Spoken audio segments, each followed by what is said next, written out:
तो चलिए बिना देरी करते हुए आज का वीडियो शुरू करते हैं। तो देखिए, जब भी आप रोटी बनाने के लिए आटा गूँधे तो आप नॉर्मल पानी की बजाय आप हल्का गुनगुना पानी से डो को लगाइए, मतलब आटा गूँथिए। तो आपका जो आटा है वो बहुत जल्दी सॉफ्ट हो जाएगा। और देखिए, इस तरह से ज़्यादा देरी नहीं लगता है सॉफ्ट होने में, क्योंकि हम लोग अगर नॉर्मल पानी से आटा को गूँथते हैं तो उसको रेस्ट देने के लिए 5 से 10 मिनट छोड़ देना पड़ता है। तो देखिए, इस तरह से रोटी भी बना कर दिखा रहे हैं। देखिए, बहुत जल्दी सॉफ्ट हो जाता है आटा और बहुत ही नरम नरम रोटी बनकर तैयार हो जाता है। देखिए, इस तरह से सुबह का टाइम जब बच्चे स्कूल जाते हैं तो नाश्ता बनाते हैं तो उतना टाइम नहीं रहता है कि हम लोग उसको आटा को रेस्ट दें 5 से 10 मिनट।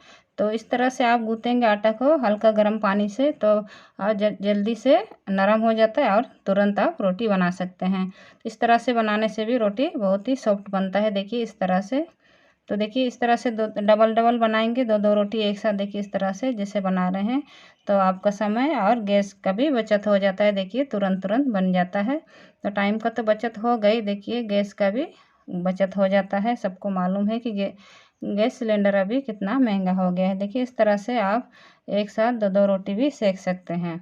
तो आई होप ये टिप आपको पसंद आया होगा। अगर वीडियो पसंद आ रहा है या टिप पसंद आ रहा है तो वीडियो को ज़रूर लाइक कीजिए, और चैनल पर पहली बार आए हैं तो चैनल को ज़रूर से सब्सक्राइब कीजिए।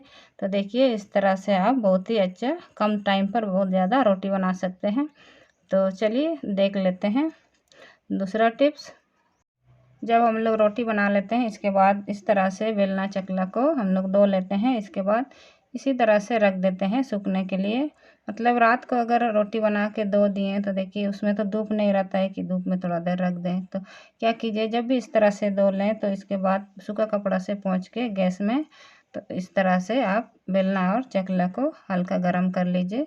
बेलना को भी अच्छे से इस तरह से कर लीजिए। नहीं तो इस तरह से ही धो के रख देते हैं ना तो देखते हैं कि उससे बदबू आने लग जाता है, जो अच्छे से नहीं सूखने की वजह से। और हमेशा इसी तरह से अगर रखेंगे तो बेलना चकला भी बहुत जल्दी ख़राब हो जाता है।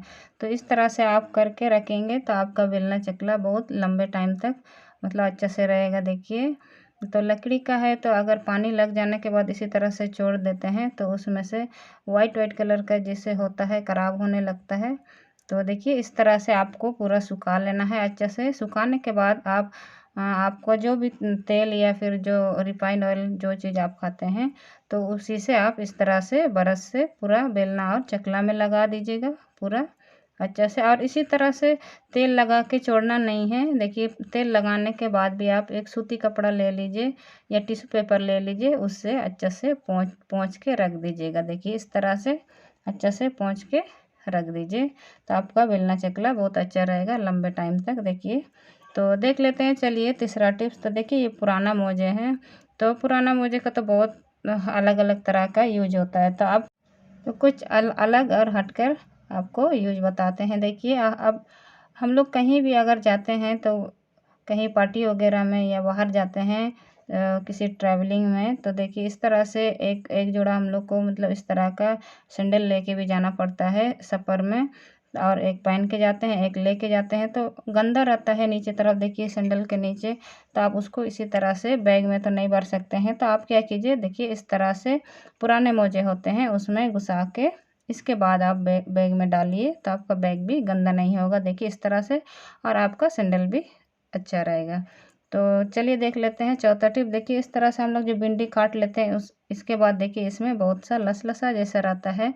तो उसमें आपको देखिए क्या करना है, इस तरह से आपको नींबू ले लेना है। नींबू को इस तरह से निचोड़ के थोड़ा देर आपको भिंडी को रख देना है तो आपका ये जो लसलसा है जो ये गोंद जैसा निकलता है वो नहीं होगा। इसके बाद जिस जिस भी चाकू से आप काटते हैं देखिए इस तरह से निकलता है गोंद जैसा। देखिए, और चिपचिपा रहता है, एकदम अच्छा नहीं लगता है। तो नींबू से इस तरह से रगड़ दीजिए। रगड़ने के बाद आप किसी कपड़े या टिश्यू पेपर से पोंछ दीजिए। देखिए, बहुत अच्छे से क्लीन हो जाता है, लगता ही नहीं है कि देखिए इससे भिंडी काटे थे। देखिए, बहुत अच्छे से साफ़ हो जाता है नींबू से।